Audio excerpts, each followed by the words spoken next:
Welcome to the Genius Factory. Enjoy the video. In this video, I will explain how to set up MacroDroid. First, you will need to install the MacroDroid application from your Android device's App Store. Once installed, open the app and grant all the necessary permissions it requests. These permissions are crucial for MacroDroid to function correctly and automate tasks across your device.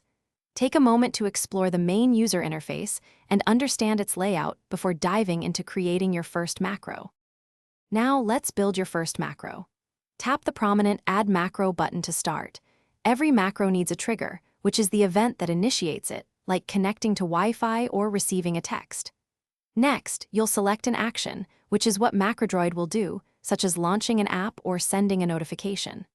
Finally, you can add constraints to refine when your macro runs, ensuring it only activates under specific conditions, like during certain hours. MacroDroid offers powerful advanced features for more complex automations. You can use variables to store and manipulate data, making your macros dynamic and adaptable.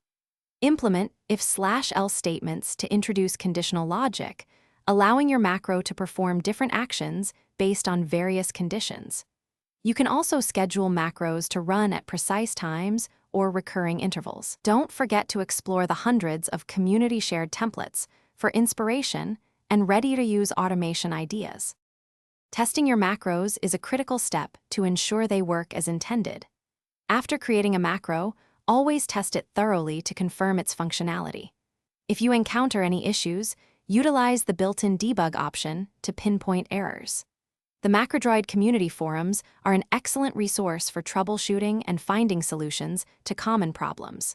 Remember to review all granted permissions if a macro isn't performing correctly, as this is a frequent cause of malfunction. Thanks for watching. If you found this helpful, don't forget to like and subscribe.